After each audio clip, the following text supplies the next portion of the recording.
تو قرآن کہتا ہے جو کافر، جو خدا کے منکر ہیں، وہ جب جہنم کی آگ میں جلیں گے، اللہ ہم سب کو اس آگ سے بچائے، تو وہ غصے سے اپنی انگلیاں چبائیں گے۔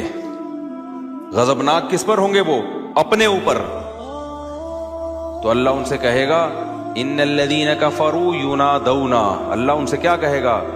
لمقت اللہ اکبر من مقتکم انفسکم، آج تمہیں اپنے اوپر جتنا غصہ آ رہا ہے، جب تمہیں اللہ کی طرف ایمان لانے کی طرف بلایا جاتا تھا نا کہ اپنے خدا کو پہچانو، جس نے تمہیں آنکھیں دی، جس نے تمہیں کان کی نعمت دی، جس نے تمہیں رزق آسمانوں سے روزی برسائی، وَآتَاكُم مِّن كُلِّ مَا سَأَلْتُمُوهُ، جو تمہاری ضرورتیں تھیں ساری اس نے پوری کی ہیں، اس رب پہ ایمان لے کر آؤ، اس کی دعوت پر لبیک کہو، تو تم انکار کرتے تھے۔ وَإِذَا قِيلَ لَهُمْ، جب ان سے کہا جاتا تھا کہ قیامت پر ایمان لے کر آؤ، تو کہتے ہیں لا ندری ما الساعہ، ہمیں کیا پتا یہ قیامت کیا چیز ہے، سائنس تو نہیں مانتی قیامت کو، ہے بھائی؟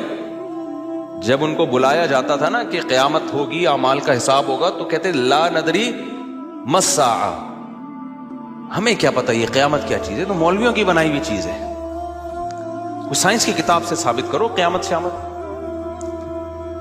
تو اللہ کہتے ہیں جب تم اس طرح کی باتیں کیا کرتے تھے نا، تو آج تمہیں اپنے اوپر جتنا غصہ آ رہا ہے نا، ہمیں تم پر اس سے بھی زیادہ غصہ آتا تھا کہ بھکاری ہو، ایک ایک چیز ہماری وجہ سے تمہیں ملی ہوئی ہے، ساری نعمتوں سے لطف اندوز ہو رہے ہو، اور جب تمہیں ہماری طرف بلایا جاتا ہے تو تم کیا کہتے ہو؟